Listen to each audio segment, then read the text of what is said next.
Julian Thorne is the Crown Prince of Manhattan, and he is a certified psycho. He is also obsessively in love with me. On our wedding day, my sister, Chloe, showed up in her own wedding gown to crash it. She screamed that she was a protagonist and that if she didn't marry my fiancé, she would die. Julian, without blinking, just said, then die. His security team dragged her to the rooftop of the hotel. She looked down once and fainted clean away. Julian Thorne is New York royalty, reckless, ruthless, and completely ungovernable. And for 1 year, he was my quiet, secret boyfriend. The secret part was my idea. Julian hated it, but I always managed to put him off, saying the relationship was too new or not stable enough. On our first anniversary, I came home from a shoot, and Julian suddenly presented me with a stack of binders. Alara, he said, these are my companies, my properties, my cars, my private equity holdings. He had so many assets it was absurd. He even owned a few small islands. It took him over 30 minutes to list everything. Goddamn capital. My eyes were burning with the sheer, blinding injustice of it all. Julian, what is this? Alara, we've been dating for a year. We're stable. Marry me. When you do, I'm transferring everything into your name. With that, he got on one knee and produced a ring. I finally understood. This was a proposal. The theme of this proposal, to summarize, was, what's mine is yours, and what's yours is still yours. This kind of deal doesn't just happen. I didn't trust it. You're just saying that. No, he said, his face dead serious. You won't go public because you don't feel secure. They say men turn bad when they get rich. If I give you all my money, you won't have to worry about me turning bad. That's not a guarantee. My sister, Chloe, has a thing for taking what's mine. In high school, in college, anytime a guy showed interest in me, Chloe would appear. And just like that, those guys would only have eyes for her. It proved that a man's loyalty has nothing to do with his bank account. This was the real reason I'd kept Julian a secret. I was terrified that if I brought him to a family dinner, he'd be instantly, magically charmed by Chloe. I'd finally found someone who chose me. I wanted it to last. If I ever cheat on you, Julian said, his voice flat, you have my full permission to confiscate my assets. Confiscate your assets? He coughed. Castrate me. I was drinking water. I choked, sputtering and coughing. He rubbed my back, all concern. Slow down. His deep-set eyes were full of genuine worry. I ended up saying yes. A man who was willing to bet his family jewels on his own fidelity. How could I not trust him? I mean, it definitely wasn't about the billions of dollars. Absolutely not. Ugh, this box of deeds is surprisingly heavy. The first thing Julian did after I said yes was post on Instagram a picture of the ring. The caption, mine. I thought that would be the end of it. I was wrong. He started posting 3 times a day, more reliably than he ate. Wife is at work. Miss her. 3 days until I see my wife.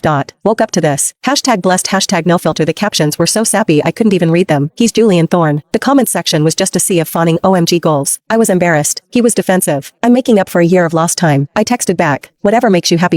Because of Julian's reputation, everyone in his circle knows not to leak his personal life to the press. So, despite his non-stop posting, not a word of it hit page 6. He didn't stop at Instagram.